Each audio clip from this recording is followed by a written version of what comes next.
Welcome to the Love We Share for Entrepreneurship-Podcast, where we dive deep into topics around business strategy, female empowerment, and entrepreneurship education. We do this by sharing real stories, lessons learned, and useful tools that can help you follow your entrepreneurial path, make you smarter, and enable you to be more innovative. My name is Mareike Simtandile-Mgwelo, and I'm happy to be your host for this podcast. Thank you for listening and watching. And please don't forget to subscribe, like, and share my content, as it will help a great deal of spreading the message. Good morning.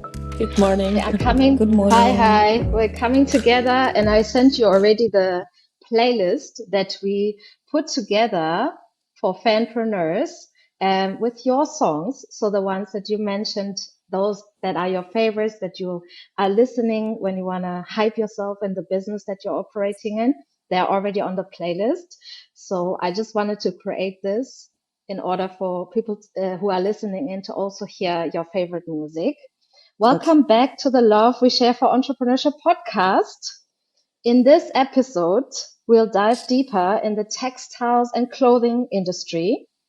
And in order to get some first-hand insights, I invited Xolela and Krystyna, who both founded a company in this industry. Hi, ladies. Hi. So Xolela, she offers artwork in various different forms, mainly for the South African market, but she also told me that she has been in different markets as well. Please tell us where. Thank you so much. So my first, I think, international experience was with the designer Alia Bear. She's a Senegali designer, but she's from Niger, and she's got other roots that she's in. And then there was a lady in, oh my goodness, I think it was Mali, I'm not sure. And I did a few patterns for her. And then through Cloud SA, then exposure, to wherever there's a Nando's. That's where you can also find some of my prints and patterns in some of the stores. So I think there's just two so far in the diaspora, but I'm hoping for more work in that area soon. Okay, so also a few international clients, right? Those that know your work, they have become a fan. So it might be a bit tricky to get the order right, but we are working on it. And for Krystyna, she serves the markets in Germany, Austria, Switzerland, also known as the DACH region. And there's one country that you're also planning to enter soon. What is that? Yes, I'm planning on entering the Netherlands soon, because I do personally love the Netherlands. So it's also a personal thing, but I do think there is a big market for the baby carriers, the market I'm in. So yeah. Yeah, that's amazing. And also some other European countries, because there's, tons of potential for Yes. baby carriers to be spread and to be used by people. And so we have published already the episodes featuring your individual founder story. So we'll link that in the show notes. So if you want to listen to them first, feel free. And Xolela and Krystyna do not know each other yet, but I believe it's time to change that. That's why I brought you two together, since you're in a similar industry that you're operating in with your business. And when I prepared this episode, I thought it would be cool to come up with some categories. I used ChatGPT to help me brainstorm, and that is what came out. So the first one that we are covering is roots and beginnings. We would like to start understanding your upbringing, just, dive in some cultural aspects, because that was one of the main reasons why I wanted to come up with this podcast, to dive into markets, to understand the people behind the business who are founding something, and also your early inspirations. So let's start. Xolela, where did you grow up, and how would you describe your neighborhood? Oh, I grew up in, I would say, two places. So early years spent in Transkei, Mthatha, in the Eastern Cape, in my grandfather's house. Beautiful, big yard. They had a garden. that my grandmother was very proud of. So that's where our food came from, fruits and veggies. She also farmed a few animals. She had pigs, chickens, and geese. That was a very interesting experience. I loved, yeah, it was a good place to grow up in. And then later on, we moved to Margate. So that's currently where home is in KZN. So that's where my mom's now set up her roots. And yeah, more suburban, so less rural, more suburban, lots of families close to the beach. My favorite thing was close to the beach, a lot of nature. It's beautiful. It's also where we have Africa's biggest snake farm. It was such a beautiful place to grow up in. So those are my two, the places I call home. Nice. So for those who don't know, KZN is KwaZulu-Natal, which is a Yes. region, in South Africa. And how about you, Krystyna? Where Yes, did you grow up? How was your neighborhood? I grew up with my mother in Bremen City, where I live right now as well. And we had we had a city apartment, but we lived quite green and like really close to a park. It was like the right at the park, pretty much, you can say. So I had a lot of friends like around this park, and we always met in the middle and were, yeah, hiding and playing around. And I really loved it there. I really loved the city life, having both, being so close to the city, but also having all the parks around me. And we moved when I was 15 to the land side. My mother became pretty much a farmer wife. So then I grew up at a farm, which was the totally difference, but I really enjoyed this as well. It was so different, but I really love that I had both the experiences. And so then we had a lot of animals. We had like also chickens, and we had like little rabbits. And when I was 16, I went to the United States of America, and also I have there a family now because I had a high school year. So it was another experience in my childhood, pretty much, which um, made me the person who I am right now. And I still have contact with my American family. And I met them last year in Frankfurt, for example. They flew over, and I was able to meet them. And they also met my kids. And this was, very emotional. So I do feel like inside of me, I'm quite international, and I find homes everywhere. I find people I love. Yes. That's nice. Thank you so much, ladies, for sharing. And also like meeting people after a long time, Yeah. when you know them from earlier on. That's really beautiful. The next question is about, it's a bit different, but I hope that you find something that, comes up in your mind or in your nose. What flavor comes to your mind when thinking about home, Krystyna? When thinking about home, um, well, right now, I do think about I don't know the English word. It's gulle. It's the what you do on the fields. The Mareike, maybe you can help me out with the English word for it. The Oh, I've never translated Gülle in English, to be honest. Dung. I think it's dung. yeah. I think you can call it like this. So it's not well, but I do remember that my mother always said, "Okay, we have to take the clothing inside because they dung the fields." Or yeah, so I remember this smell a lot, but also when I come inside of the house, we always had nice flowers. So like a flowery smell, Mhm. I remember with home. And also the taste. So, because I mean, flavor can be kind of like everything when it comes to. So, is there anything that you taste when it comes to home? Um, Well, my mother and me eat a lot of cake together. Like we have this habit that we drink coffee and eat cake. So I think it's different kinds of cakes. I remember sharing moments with her. What's your favorite one? Uh, the citrus cake, Hmm. lemon cake. Yeah. Nice, nice one. And how about you, Xolela? What flavor comes to your mind?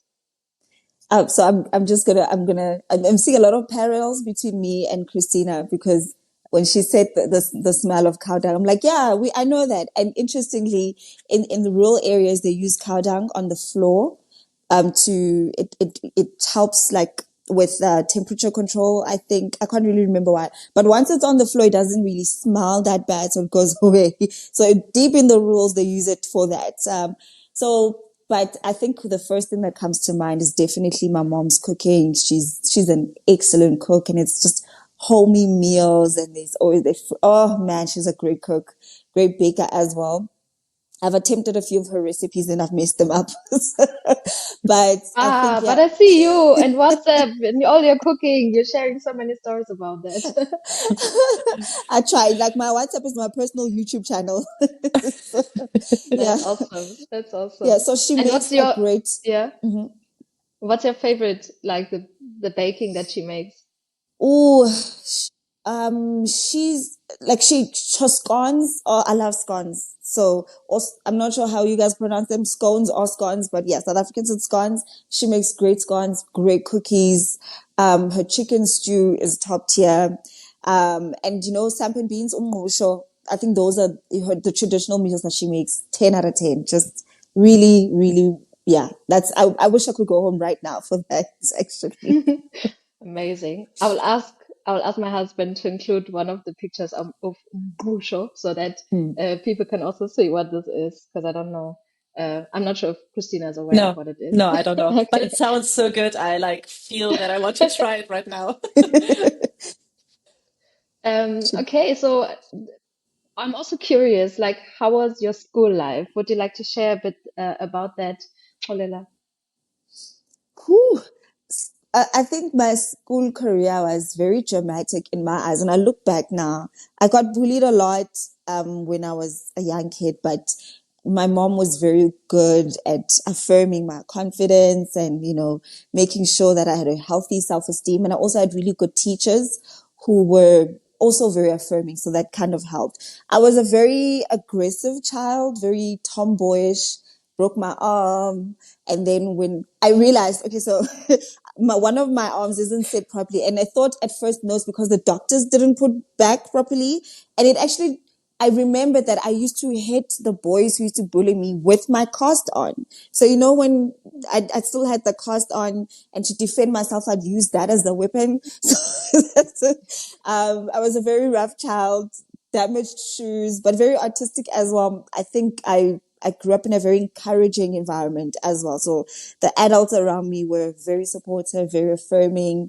And I was allowed to be a child. And I think I really appreciate that. So yeah, I was also one of those kids who liked being in charge. So if there was an opportunity to be in leadership, I took it. I, always wanted to be the class monitor or prefect or the head girl. So that really also assisted me with my leadership skills and just being a secure young lady. So I think, yeah, that's how I would sum it up. And we all evolve, especially like the if you are taking a leadership role already in school. I also did that actually when Yeah. uh, similar experience actually as you had, and then I grew kind of like into that role and also standing on stages, right, and speaking for others. Yes. I think that really put some courage in me. Thank you for sharing this. And Christina, how about you? How was your school life? Yes, I have to smile a bit because I do see myself in both of you as well. I pretty much made similar experiences. I have been bullied as well, but I've also been a child who always liked to take the leadership. So I've always been someone who was in charge for class things or something. And I've always been a person who polarized. So people liked me and followed quite my leadership, or they hated me because they just were annoyed by myself. And so yeah, this is I've always been a child who likes to be with myself. So I do have friends around me, but I do like to have my own space and be with myself. So I've never been like attached to certain people for a long time. Sometimes I think that's bad because I have no friends from childhood early on. I mean, there are people I know for a long time, but yeah, life just goes separate ways, and I've never been a person who attached herself like so close to someone that I would leave my path to be with somebody else's path. Um, yeah, but the leadership thing, I mean, and the that I polarize, I still have this today that yeah, people like me or hate me pretty much, yes. But But besides yeah, that, I've always been happy with myself. So it was not that I was like yeah. feeling bad about this. I really Yeah. liked the role I grew up with, and my mother was very supportive, and she's a very strong woman, and she always encouraged me as well to like stand up for myself and talk my boundaries, and that's what I did as well. And I think that's a part of why I people didn't like me, because I wasn't like they couldn't push me in any direction. So you were pretty like hesitant when it comes to group pressures, right? Yeah. Because I also felt that like I always knew what I wanted, Mm, right? And I was very self-assured. And I think that also scares people. I think Mm. it just, and I had a funny experience a few years after schooling, right? Because there was one guy that bullied that really like, he broke my bicycle, mm, which was so bad. Like it was so terrible. I was not Yeah. even sure how I could deal with this. But later on, I met him at a restaurant because we have this one Greek restaurant that we kind of like going to, and it's in our former hood. So I met him, and he was a bit drunk, I must admit. And but he talked to my parents, and he said to them, "Look, Mareike, she always knew what she wanted. She was so sure about herself and all of those things, and it was so impressive." And I was like, okay, so that's what you actually thought about me, but you treated me Mm. differently. So I think these things, they come up later in life, but they also make you very much aware of who you are and that you should actually just stick to what you want to do.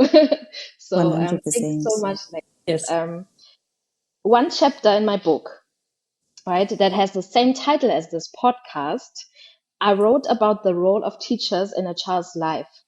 So, what role did your teachers play in your life, and was there someone standing out? Would you like to share something about this? How about you, Krystyna?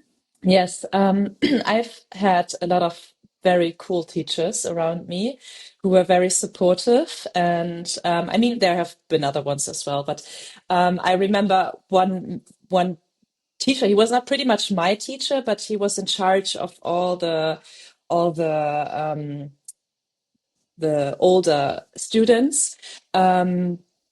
And I wanted to skip school at one point because I was really annoyed by the other students like bullying me.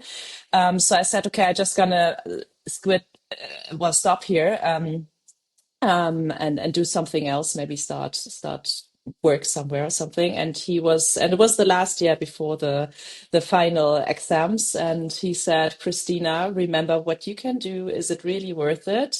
Remember who you are, Mm. remember what you want. And you really like, yeah, helped me and motivated me to just like stick to what I want. And he well, I mean, because of him, actually, I did the final exams and everything was good. So yeah, I remember him as a main role in my student life.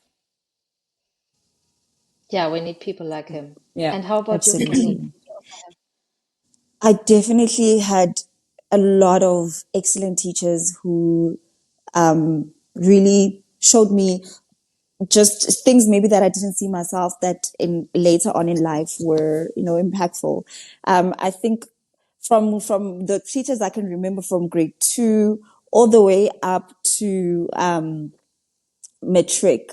So I think three that stand out the most. One was Mrs. Bloom, when I was in grade 4, and she would, always say if I did something positive, she would highlight it. She would, um, acknowledge any skills, and she was just overall affirming and very motherly. She also took us on a bird watching trip once. Imagine, I was like, I don't remember how old when I was in grade 4, but these little children going on with these old ladies to go bird watching. It was really special.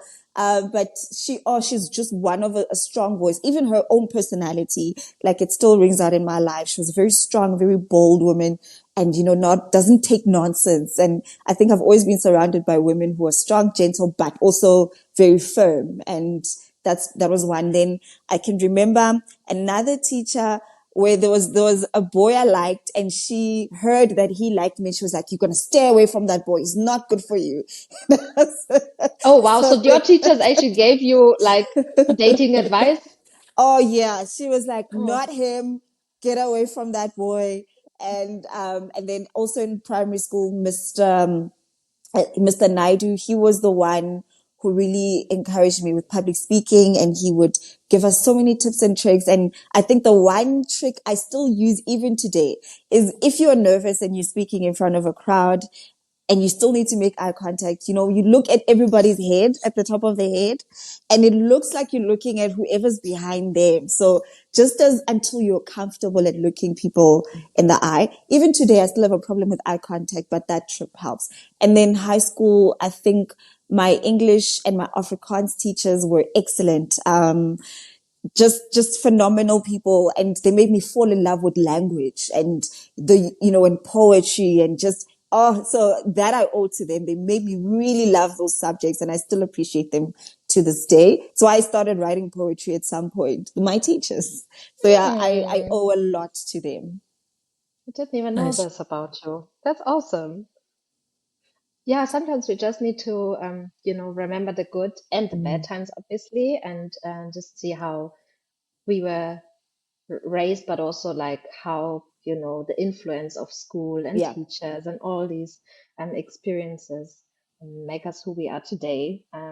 So thank you so much for diving into this. And now I want to speak about the first job that you had. So how did you make your first money? Xolela, do you still remember?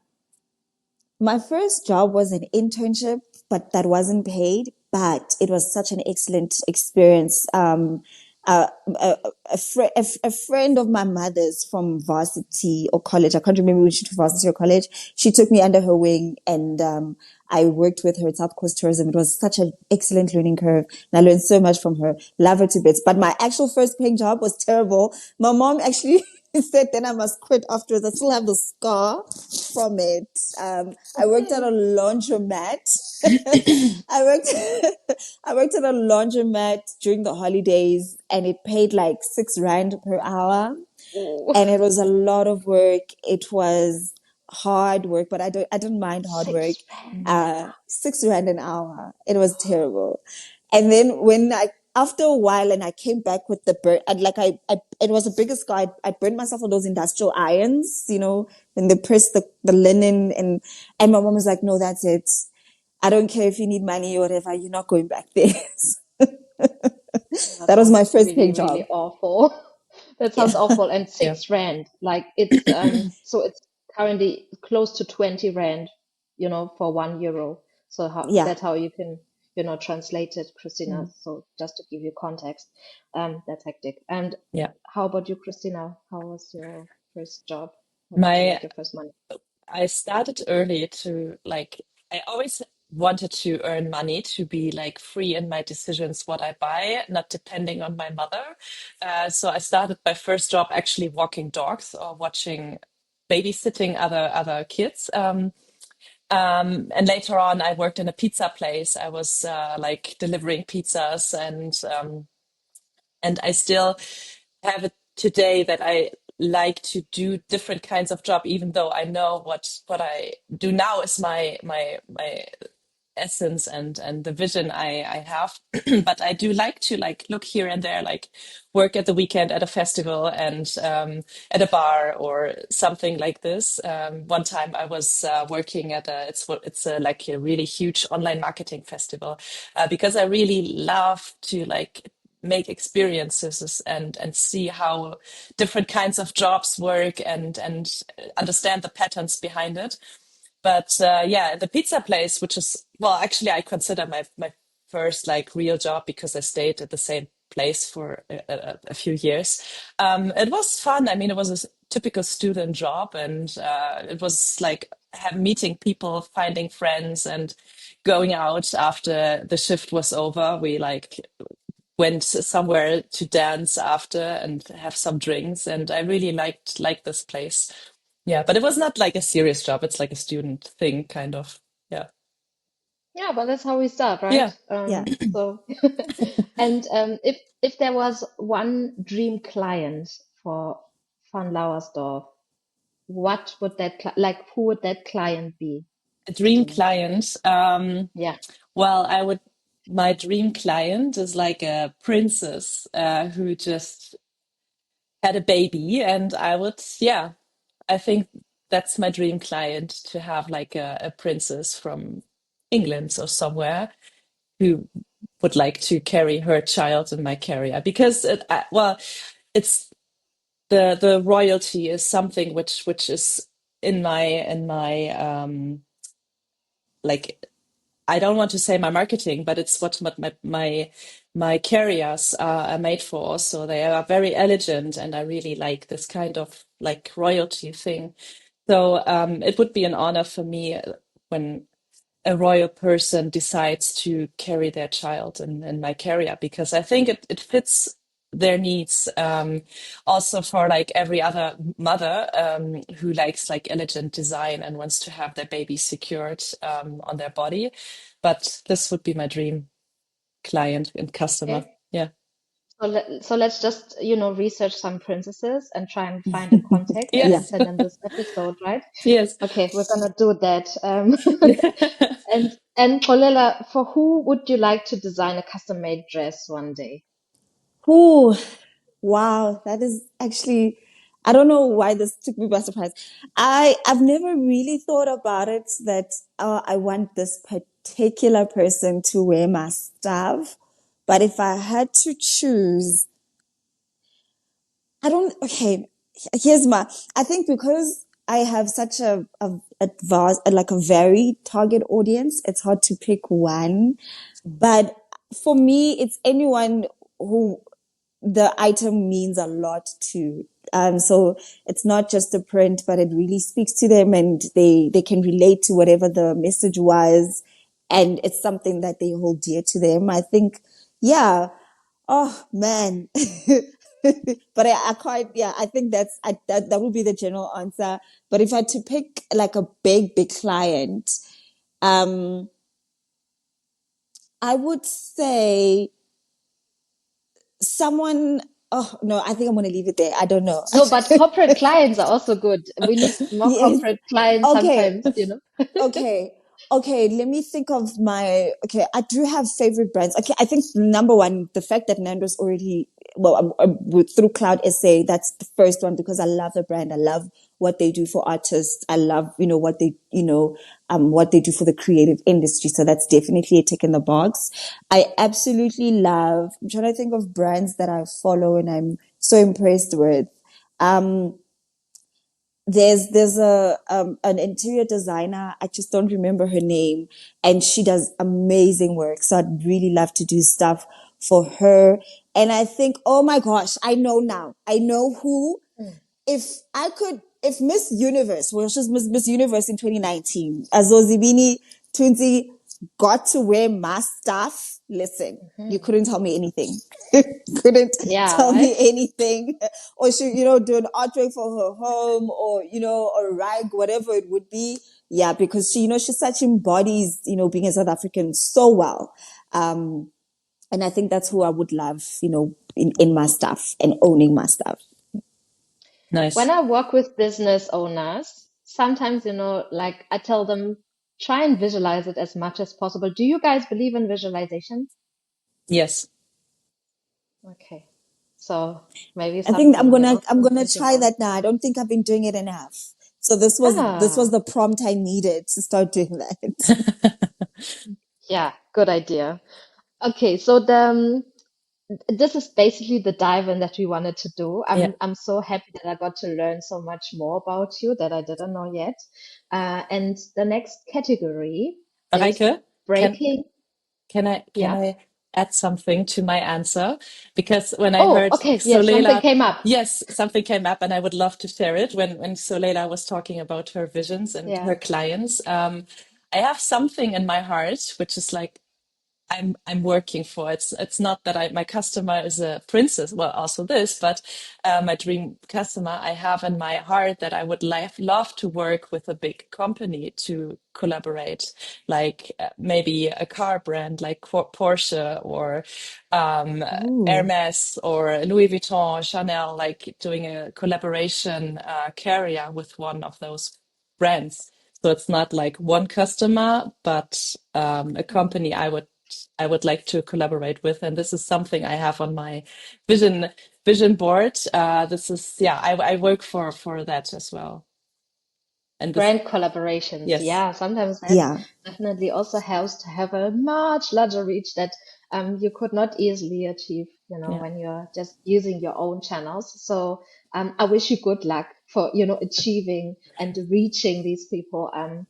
And so next up, right, the next Mhm. category, which I would like to announce, because this is basically the first time I'm mentioning all of these things. So, breaking barriers. So, the next category is about challenges and prejudice or biases faced as female founders in your industry or regions where your business is active. And I would like to start with you, Krystyna, on what you experienced, right, when it comes to this, and how did you deal with those experiences? Yes, I do experience that as a woman. I sometimes get underestimated, and especially if I work with men. It's not men in general, but there are men who underestimate what I have in my head and what I'm able to do. So this is a barrier I'm facing regularly, but also there are a lot of men who are very supportive. So I don't want to generalize this, but I have I have this experience more with men than with women actually. Um, but I also tend to learn a lot from this situation. So as we have talked in the other podcast as well, I have experienced a time where I was not sure if I'm going to lose my company as well due to like a very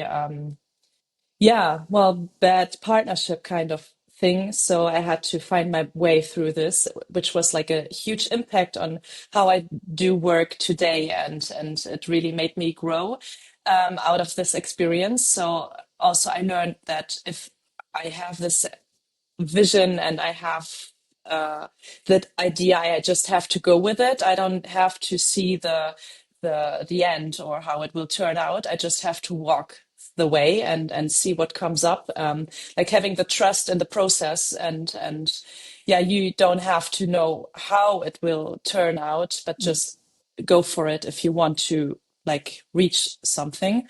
So this is what I do now. That I trust strongly in my visions, and just go the way it comes, and walk through the doors which are opening. And I'm not planning. I just have in my mind what I want to reach, and but I'm not planning how to get there. I just be open for what comes up. So I pretty much go over the barriers with this kind of mindset, because I see all the options. I don't see the barriers anymore that Mm. strongly, because when there's a barrier, I just focus on what I want, and then there will come an option anyway. So this is how I go through this right now from now on. And the flexibility of, choosing different ways Yes, and finding one that works for you. And yes. thank you for sharing. And how about you, Olela? What, challenges, barriers do you see? What are your I think experiences? I think I've been more, I would say I've been a bit more privileged not to experience any sexism in the industry that I'm in. I think fortunately it's not one that's more dominated by males. So the space that I'm in, I think, is a little bit more open.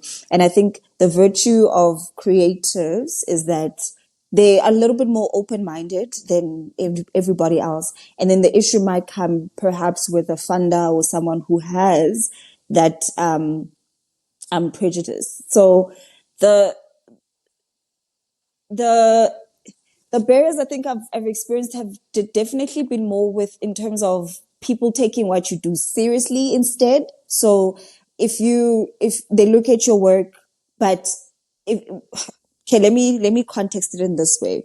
Rather than in South Africa, it's very hard to get taken seriously if you're an artist. And I think we're still a long way off from people. If you say, no, I'm an artist or I make prints and patterns or I'm a creative, that people automatically assume, number one, you're very broke, which is normally the case.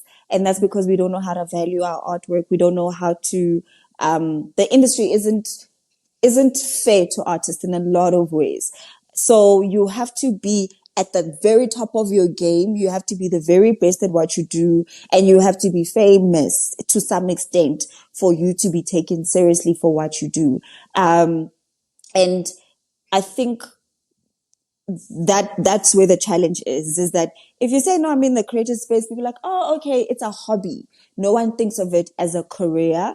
But I like to believe, I'm not sure if this is my naivete speaking, but I like to believe we're helping people unlearn that we're helping people see that this is a serious career. This is something you can do, to feed your family. This is something you can do and employ other people. There's more to art than just a hobby. And when people take it seriously, it's then easier for them, for you to assert your value, to charge what you need to charge. And we can do away with the starving artist mentality and the way of being. So, and that comes with one, information. I think even for myself, and we said this in the first episode, that costing was a big issue for me. So all of us if we teach artists how to price properly, understand their value, understand how the market works, we teach people the business of creativity, we teach them how to be more independent. And I think then, we're on our way, and we can, we take this role seriously. And then we have less artists dying poor across the space, across the sphere. And it's more prevalent, in music and entertainment. But I think it's within all of us. So yeah, I think that's where I would say most of the prejudice is. So I'm not sure if I answered your question at Yes, all. you did. You did very much. And is it also that we speak more openly about the part of pricing and income generation part, in order to, overcome this bias that you've also both mentioned? Okay, Definitely. you're I both think, nodding. Yeah. yeah. Yeah. I think us being more open about, how much we're charging and who earned how much and what's the service provider costing. I mean, what's the service provider willing to pay, etc. Then it opens your eyes. I remember one of my clients, said, I must send a quote, and I sent the quote, and she was like, you are undercharging. The other quotes I've received are in this range and you're here. The gap was huge. And that's my fault for not, doing the research or whatever. But I think more openness about fees and costs and even just in general, especially with Black people, we don't like talking about money. It's disrespectful to be asking people about issues related to money.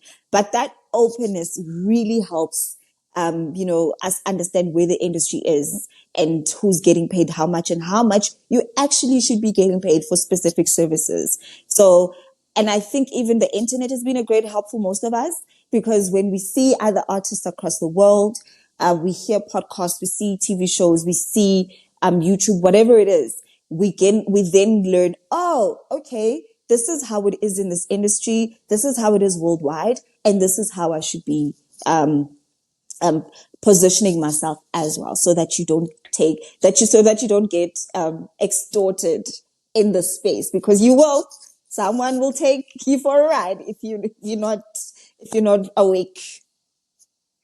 And Yes. it's so great Yeah, that she actually shared this with you, right? She shared this piece of information absolutely. to kind of like make you very much aware of it, because otherwise, how are we gonna be aware if we don't have access to specific information, especially when it comes to the transparency of pricing. Krystyna, do you want to add something? Yes. Absolutely.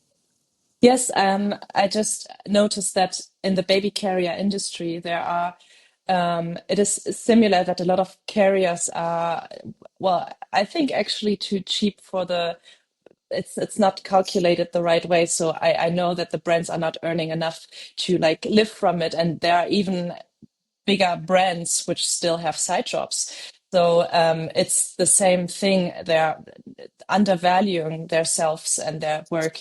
And I'm with my Van Lauersdorf baby carrier. I am in the premium segment, so it's quite expensive compared to the other carriers. But in my eyes, it's totally worth it. And of course, there are always people who say it's too expensive, but I think just as you have experienced, it's important to also have people between who value what you do and value the things the service and everything, the comfort and the quality that comes with it, and tell you, you know what, you are too cheap for what you bring to the table with your product. And so yeah, it's sometimes it's hard to like stand for your value and your price you calculate it when you hear around yourself everything else is cheaper, but it's important to stand for it because it will not help to undervalue what you do, because at the end of the day you also need to pay bills and live with your work, or live from your work. So I think it's the same with you. You know what you do and you know what you create, and our time is valuable. It's and what we create and what we have in our mind. There is so much. It's not only the hours we work on it, but we put a lot of effort in ourselves, and because of we do the self-empowerment and we do the self-growth, we are able to create those products. It's not only that we learned and create like from a creating sheet or something, but we are able to do those really awesome products because we put also a lot of work into ourselves. And this is, you can't count this in hours of work. So I think it's important to value yourself and value your own product and then calculate it the right way. Because when you sell your products and your creative things for the right amount, which also values yourself, you are able to create more of it and give more impact on people as well. Yeah, exactly. And to those listening who might have, difficulty setting the right price, it can always be changed, but it needs to Yeah. kind of definitely portray what is it that you give in, right? And Yeah. there's a lot of things that you mentioned that needs to be inside the calculation Mm. and not just the material. Yeah. It's much more than that. So if you could wish for something to change for female founders in your industry, what would that be for you, Xolela? Oh, definitely. I think funding. I was definitely a bit. I'm in two brains where I'm like, you can start your business, you can run it, find a way to make the money to do it.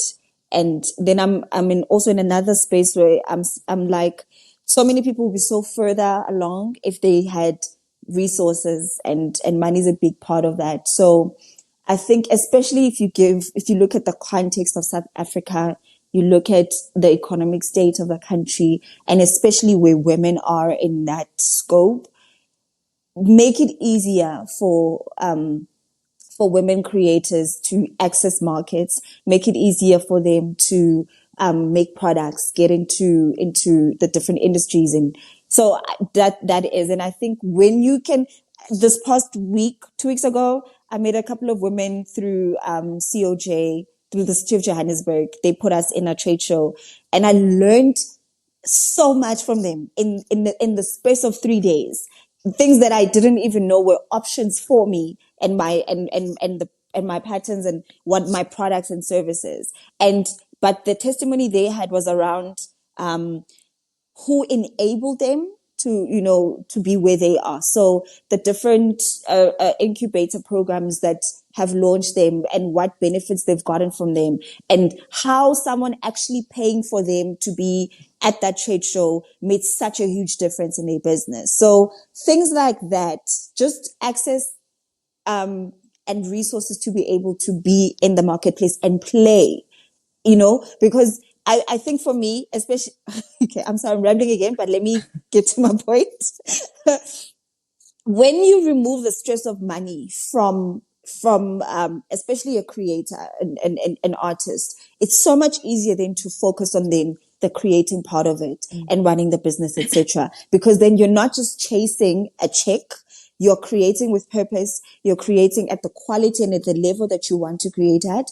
And then you have that freedom to then bring out the best product you can without the stress of, I have to make money so that we can at least pay the electricity, keep the lights on. So, and I'm not saying now it's just a tap that's constantly open of money. It's just to get me going, just for me to start, just for me to maintain this thing, just for me to get to a point where I'm sustainable, then, let me flourish. So that for me is number one. I can so much relate to what you're saying. And I think one of my big visions, because definitely I'm also that future social entrepreneur, is just once I kind of like made enough money or found a nice business model behind it, I would like to start the Fanpreneurs Fund, and make sure that specific initial capital will actually be made available for female founders who exactly have that gap where Yeah. you just need that specific open door. You need to be able to access specific, places, and travel also, to encourage also the access of markets and be able to then, like display something or, Yeah. get that introduction and also then be able to travel. I think there's so much value and power in opening these doors and making it, yeah, financially accessible as well. Thank you for 100%. sharing. Krystyna, would you like to add Yeah. something on? Oh, I totally agree, 100%. So this is, I can only agree actually. The funding thing is something which is, of course, like when you start a new business, the first years are really tough and rough financial wise. So I also have this that I'm making enough to not stop it and keep going because I see there is a growth, but it's not enough to have the freedom of making decisions like I would like to attend this fair and this fair and this fair, and I would like to see this production and this production. I have to like decide on every certain amount I give away because it's like the first years it's just normal. I think that it's like this way. And for me, as you said, I'm also a creative person and I love to like do product development and I love to interact with my customers and get the feedback and maybe like see if I can make another pattern or another product. But I do feel that like always thinking about the financial things is like pulling down my energy of being Yeah. creative. And this also like pulls me back a lot of times to interact with my customer because then I think, well, I have to do the taxes or I have to do something other financial wise. And so I think the question you were asking, what you need for female founders or what you wish for female founders, I think for myself, I would wish for a platform you can look for co-founders, but female co-founders, because in my business baby carriers, it is different. People are different. Customers are different. It's such an emotional topic. It's so important that you understand mothers. And I'm not saying male don't understand this. I really love to work with men because they are so straightforward a lot of times. And this is something I need as a woman as well a lot of times. But I do feel that I would love to work with another woman who is also a bit more straightforward with financial things, but also has the ability of understand and feel what it is to be a mother and the struggling what it is to be a mother. So having a platform or networking surrounding where you can like look for female investors, female co-founders, or female sparring partners. This is something I would like really wish for. And if you could describe the person that you would like to have on your team, how would she be? How would she be? Um, well, it's hard to describe. Like a funny mother who is like in financial things, maybe a former banker or something, and is because of like becoming a mother, changing her whole career thing, but still has, yes, this straight thing in her head. Or maybe she was a tax lawyer or something before. So someone like this who really loves numbers and calculation and like loves to like, yeah, just the financial, to take part of the financial things. So I can relax and be the creative and customer and fun part of the team. Okay, so we're just putting this out there. You never know Yes, what happens, you yes. know. And Yes. uh, also, are you also looking for a co-founder, Xolela, or are you good on your own? And do you want to continue the path the way that you're doing it? I'm good. I'm good on my own. I just want an investor who doesn't want anything back in return. It's just a blank check. Oh, okay. That's another ask. I see. Unreal. Yes, but I think for me, just a cash injection is definitely, especially where I want to take my business now, it's going to take some serious chankura. So that's the reality of my situation. But if I were to get a partner, I think I really would like someone who's a little bit more yes, a little bit more, I think, operational, who's focused on sourcing funding, who's good at looking for clients, who's good at sales. Everything that I have to learn that doesn't Yes. come naturally to me, that's boring.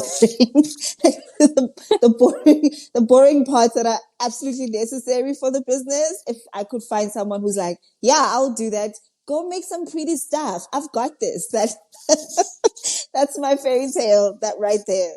Yes, I agree. Okay, so we're looking for people and money here.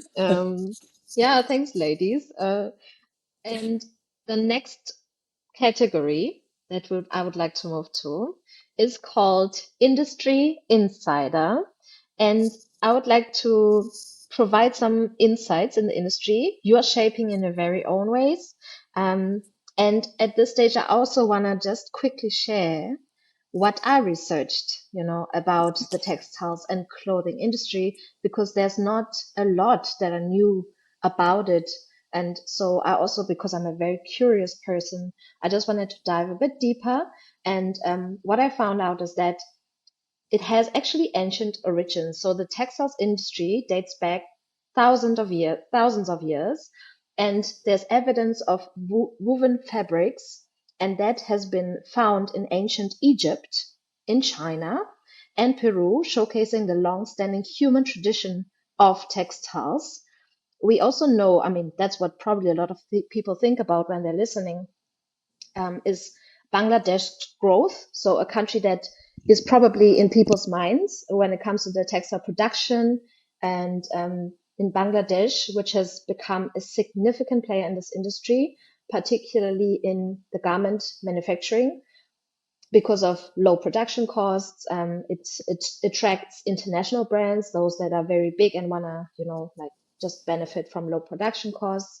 Many women are employed in the sector, but often in terrible conditions when it comes to pay and safety. And this also brings me to the main challenges in the textiles and clothing industry, which is high water consumption, chemical pollution, and as already mentioned, poor labor conditions. But one thing that I also found is that there's one innovative trend in this industry, which is called smart textiles, meaning that producers, they integrate technology into clothing so that the fabrics can then monitor health, change its color, or even charge devices. And I also have a personal story about this because back in 2015, I once took part in an international entrepreneur seminar that was in Dunkirk in France. That was a whole week, and we got to meet different students from other universities, from Belgium, from France, and from Spain. So we met for a whole week. We developed business ideas, and the topic that they set as the organizers was smart textiles. Before, I honestly never heard about it. Did you? No. So have you heard about smart textiles? I think there's an Instagram page I follow called Fashion for Good, and they share quite a bit on advances in the space, and they focus on sustainability in the fashion industry. But it's not something I've actually taken the time to look further into. Yeah, Interesting also. I've not been in contact with any intelligent textile or something like this, but I do know that in Bremen we have a company who's like putting silver into the textiles, which is like protective, also antibacterial and protective for electronic waves, for example. So I think this goes into this direction, kind of, but yeah, the only Interesting. I experience I didn't have with know. it. Interesting. I didn't know that that there's something Mm. even close. I mean, Mm? very close. And in this, so I have a few questions when it comes to the industry that you're operating in. First one is, what surprised you when it comes to regulations, market entry barriers, that you had to overcome when entering the textiles market industry? Krystyna, how about you? Yes, for baby carriers, there are a lot of rules, not only about the textiles. This is not so strict actually, but more about the product itself. You have to have them tested a certain way. Um, and this is, I mean, I'm happy that I studied law in my former life, so I'm able to read all of those regulations.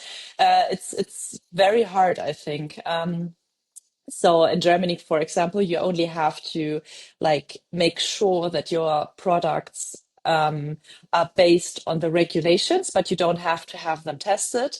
But as soon as you open up for the European market and go into other countries, you have to have them tested. And so, for example, you have to make sure the fabric is not having any toxic ingredients or any toxic fabrics inside when the baby like puts it into the mouth.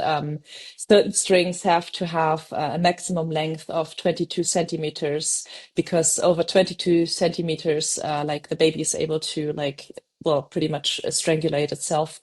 So it takes a lot of time to research what you need and everything. So I'm very happy that I'm working with a production now. It was not like this earlier, but now I have transferred my production into a new place. And the woman, she is like very, very smart and she thinks around the corner. And if I like have a product development, which is well, at one point not exactly what the rules are saying. She's like, "Oh, we have to change this a bit because this is a centimeter too long or something."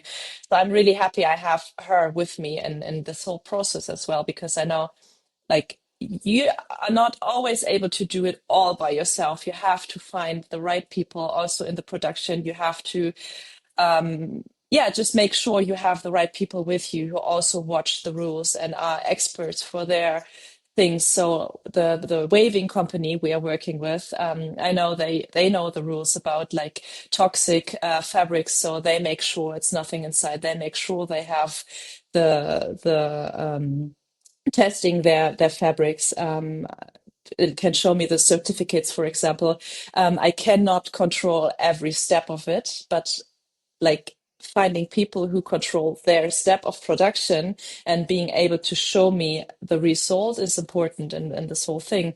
So yeah, it's a lot to watch with Wow, that's a yeah. lot of information also to kind of find out. And Yes. yeah, interesting though.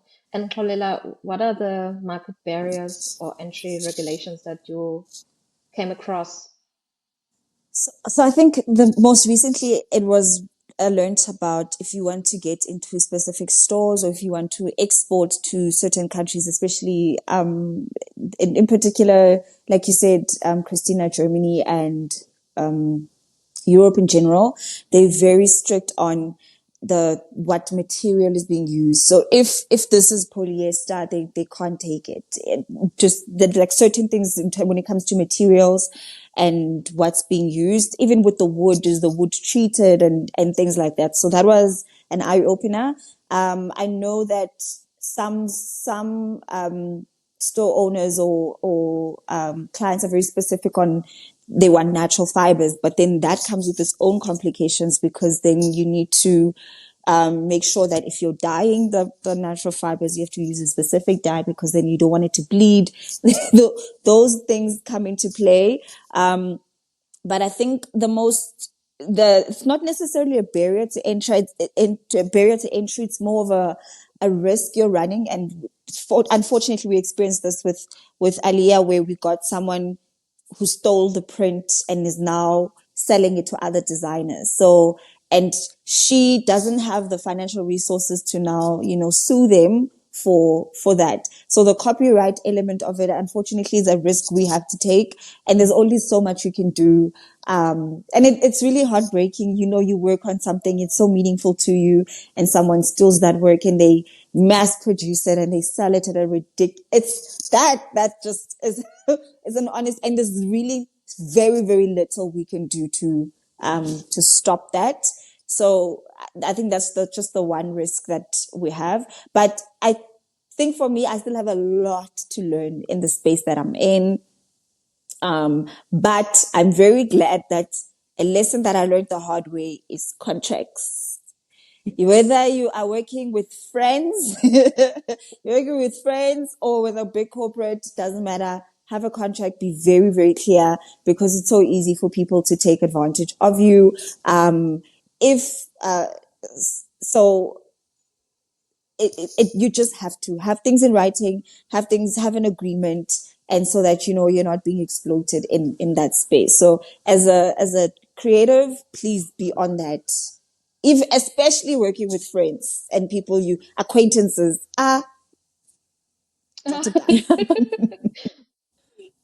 you want to add something, Krystyna? Oh yes, I agree on that. Having contracts for like pretty much everything, like it just secures and the way it is, and also it makes working easier because I always say to the people I work with that I want a contract, or I want to, like, even for the transferring process, I did a like releasing contract. Everything is put inside.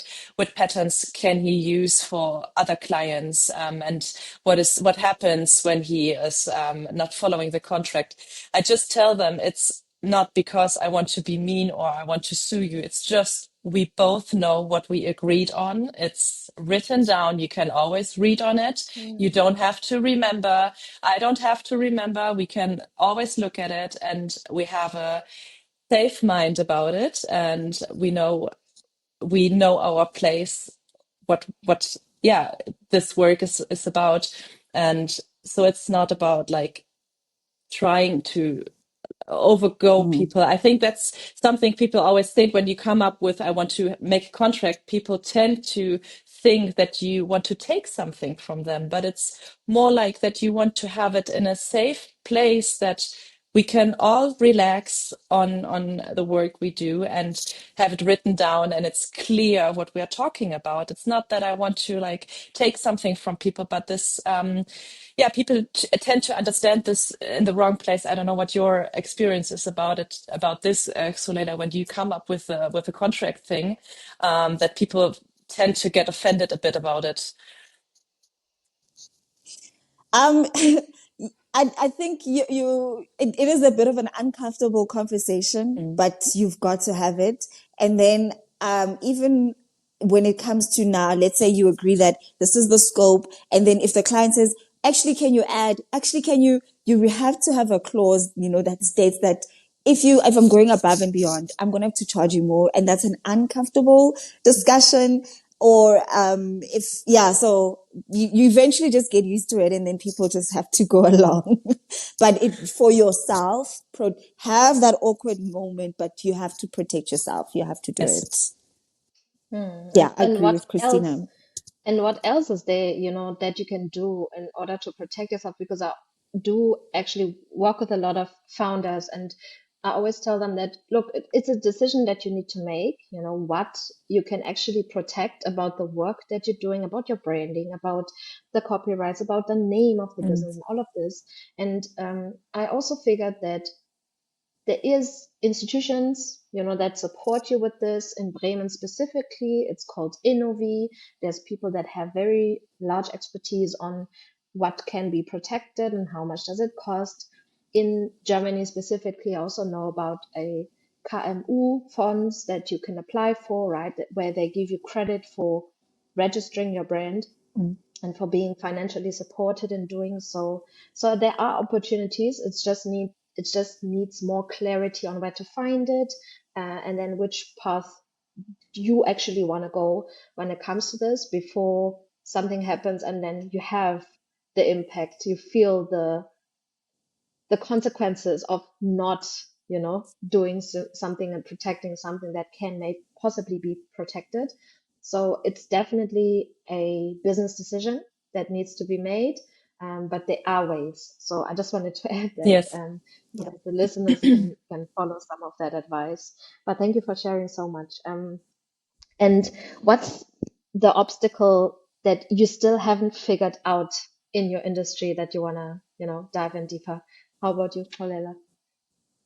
Oh, I was just thinking this morning that I'm honestly my own biggest obstacle at the moment.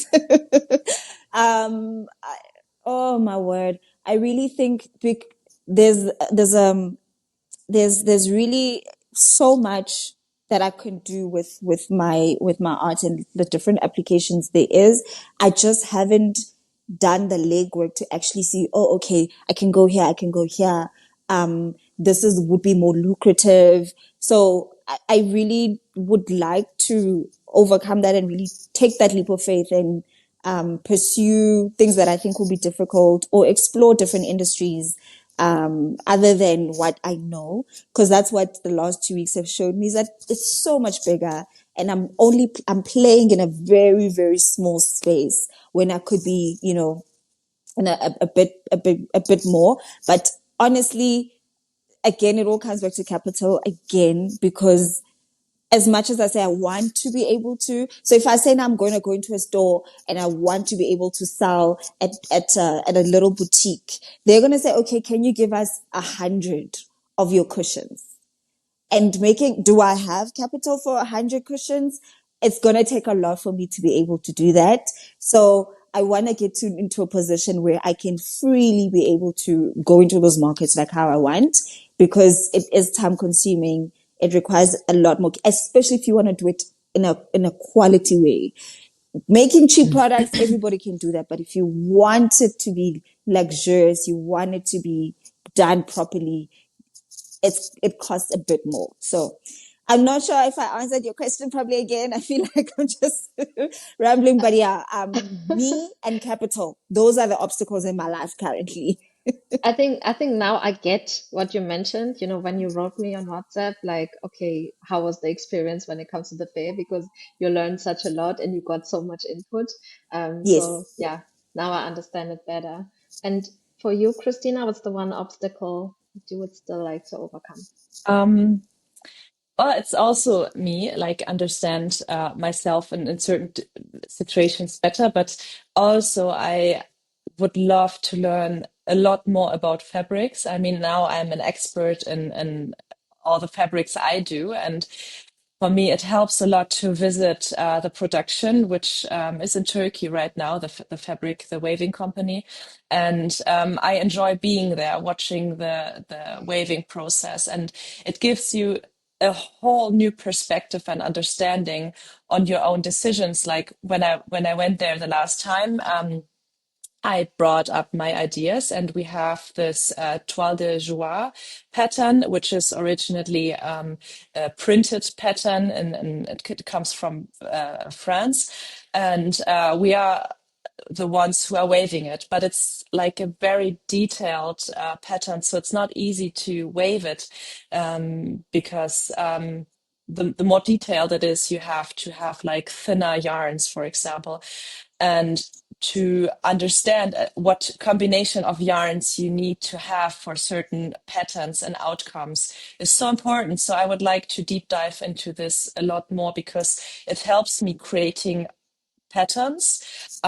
Because when I do give a production or an order out, I combine different patterns on one order, but having the understanding that they need to change the yarns in between helps me to make the process more smooth and putting patterns together in one order, which can be made of the same thickness of yarn. So I have a lot more to learn in this, like understanding yarns and patterns and everything. So this is something I would love to deep dive into. But this, like with you, Solela, means I have to earn more money to be able to fly over a lot more times to like watch this and talk to the production and understand and maybe just be there for 3 days and while my products or my fabrics are made and like right now it all happens over the phone, like talking, video calls, and being there. But it gives another perspective and understanding when you're there and can touch it right away. And you look at the waving thing and he can explain, okay, when we put this into this and it looks like this, but when we make it thinner, the feel is different. Now I just try to understand by talking, but it's different when you're there. So this is my big goal for the next few years, being more in the production, fly over more and understand better what impact patterns and yarns have together. I Yeah, of want to course. go with you. That sounds like so Yes. much fun. Yes, let's do that. Okay. Arrange a Sounds travel like so together much and fun. Yes. just, yeah, why not?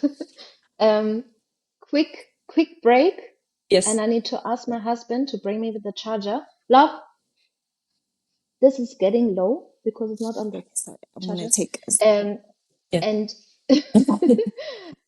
do you need a quick break also? I was thinking about if I should show the pattern that I was talking about, the toile de joie, why Yeah, it's so important to understand I don't know if. yeah, why not? And quick question on the time, right? Mhm. So you said 10 o'clock. It would be great. Yeah. We are a bit over already, so I Yeah. just wanted to find out. Let me Like, check. Let me check. Uh,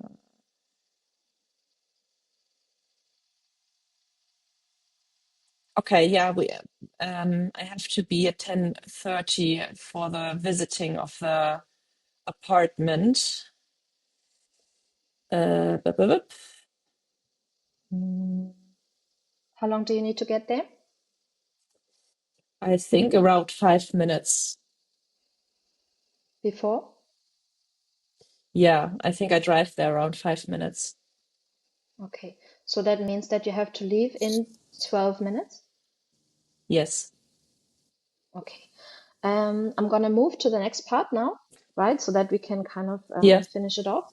And if there's anything Okay. that we wanna add, like when it comes to the last element, we'll just see if we can do it differently. So let's run through it and I, maybe try and be a bit more precise when it comes to the answer so that we can, I mean, price yeah. shorter, yeah. Yeah. Yeah. So we're gonna continue now. So this is the cut. um, and now you have also you just took the Yeah. garment and stuff. Do you want to show it to the people that Yes. are watching? To have a better understanding why it's so important to understand, this is a Oh toile man, de it's joie, beautiful. and usually it's like what I said, printed, and we have it woven, and it's so detailed that it's important to Mm. understand why you can not use certain yarns for it. Yeah. So yes, and also it's kind of it's the time that you need to figure this out. Yeah, But once you have realized it, you can easily follow it. yeah, Great stuff. Moving on to the next category, which is changing the game. I would like to speak about how you are shaping your industry and also making an impact in your respective businesses. And in the first question that I have here is, in what ways does your business change the status quo for clients that you are serving? Xolela? Oh, thank you. I think I love this question because when people think of African prints or patterns or designs, they have a specific idea of what it is, and it's cliche, and it's an oversaturation of the same thing over and over. So I think what I want to do is be able to provide people with an alternative of saying that I'm using African techniques that we've learned from generations, and you can have something that's truly African and unique and authentic that doesn't look like something that can be produced in China, or, that's been copied and pasted over and over again. And then I think the other part is reminding people that pattern making or art as a form is a form of storytelling. And this is how we pass on our messages. This is how we share with the world about who we are, about our experiences. So I think for me, those are the two biggest things. We have to look at Africa through different eyes, and it's not just one image, So yeah, I think that would be it for me. And thank you for contributing to that vision. And how about you, Krystyna? yeah. What are you Um, changing about the status quo? um, I think it's that baby carrying is not only let me say different. Baby carrying is also a lifestyle product. It's not only about carrying, just carrying in something. It also means you as a woman and can put out what lifestyle you live and what you like about clothing and just identify with the baby carrier. So there's a reason there are a lot of brands out there, and so every mother can find their fitting carrier. Not also that it's comfortable, but also with what product do I identify and I want to be seen. It's like, I would say, it's like a purse. I mean, different women buy different purses, and for me a baby carrier is the same. Not it changes the way you feel for your baby. Also, it gives a lot of extra cuddling time and helps the baby to like come into this world and just bond in a different way. And this is beautiful, and I want more parents to carry their children, which also means that we need to find a way to catch the different needs of different mothers, also amplifying on their lifestyle. And I could imagine that also a big part is that there's less back pain because Yes, I can Yeah. imagine that caring is actually, yes, such a absolutely. job. Yeah, Absolutely. I yeah, mean, no, it gives you the ability to like just stand straight and also hold your baby at the same time. You have the hands free. You can just like do your daily life, whatever you want to do, without like having both hands on your baby. And when you don't use a carrier, you always tend to like give it a weird shape. So at the end, you will get back pain if you don't use a carrier. Um, so it's helping your health, and it's also for me, it's a lifestyle thing. And what role does impact play in your business? Do you measure, like, does it play a role on, do you measure it, Krystyna? Um, I can you like I really have a hard time answering this. Maybe I don't understand Yeah. what you mean. So maybe the concept of impact, right? Of Wirkung in German. Yeah. So is that like, is that playing a part in the how you do business? Um, I mean, for sure, you get feedback from people if they like what you do. And of course, it's important when you run a company that you are open to feedback from customers as well. So what I think in my head, the impact should be on people and the impact it actually has. You always have to be open to like maybe put a little bit of change in the ways you do things. So, what role does impact play in your business, and do you measure it anyhow?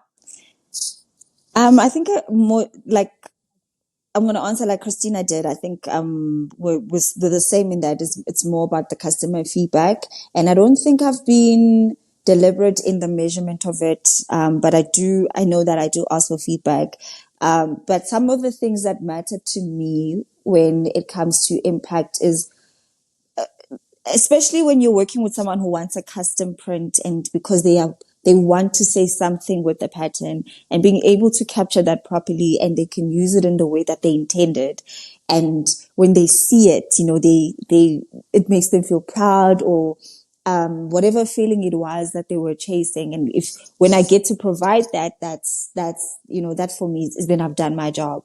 So I think it's definitely the end user who's, when they know what attracted them to whatever service or product I was providing, and then when they interact with it, it gives them there's an emotional attachment there. So that for me is the value. And I think being able then to share that story with other people, and you have people who can relate, and it touches their lives in a certain way, that for me is key. So currently that's how I would sum up the impact. And it's so nice, right? When you can collect, your own gallery and in your mind, like how you had an impact on the people's lives through the Yeah. work that you do. I think that's also why we decide to run businesses, I Yes. guess. And if you could change, or if you could wish for something to change about the way business is done in your industry, what would that be? Oh, I love that question. I really think it all comes back to respecting people's art and paying them what's due to them for that art, because it takes time, it takes effort, and it takes energy. I think we really don't know what it takes for an artist to, because it's a part of themselves that goes out. And so with creatives, if they can get honored in that way and gain the respect that they deserve for the work that they put out, it would be amazing. And then that also comes back to then we find really good ways to protect people's IP in that space. And when there is someone who's replicating your work illegally, or what's the other word? Counterfeiting your work. Yes. So if there's serious repercussions, oh my word, the English is getting finished now. Repercussions. But yes, thank you. There's finished repercussions for all of those actions, and that we really invest in making sure that, one, young artists are incubated, they're given the resources, they're informed, and they're supported, because it has to pass on from generation. Everybody, there has to be a sustainable ecosystem. And then on top of that, the people that work in producing our products, that they're well paid as well.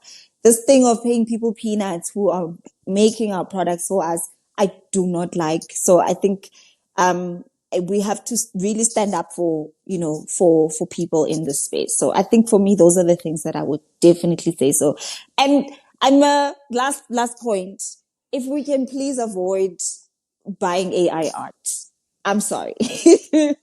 No, especially because we know how it's generated, and and we can't run away from it, but let's not disrespect other artists in that sense. Okay, that's all. Those are my big dreams. Okay, that's all. Enkosi kakhulu. Dankeschön. Thank you, ladies, for sharing all these pieces of wisdom with us here, with me and with the listeners on this episode.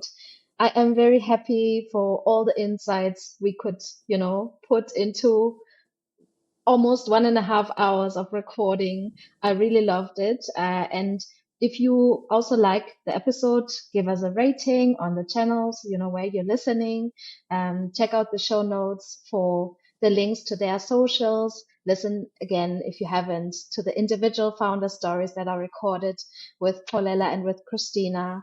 And if you want to give us feedback, the best way is just writing us at fanpreneurs@gmail.com, or just reaching out to me directly via LinkedIn, Mareike Mguelo. I will link the LinkedIn profile as well in the show notes. And now I wish you a wonderful rest of the weekend where we are recording. Thank you so much, Xolela, for sharing, all the insights, and I wish you a wonderful time. So remember that life is a story worth sharing. Continue to share yours with the world. And a big shout out to all those of us who follow the entrepreneurial journey. We need your valuable solutions to solve problems we are facing today and tomorrow. I'd love to hear your thoughts on this episode. Feel free to leave a comment and follow our social media channels that you'll find in the description. Keep well.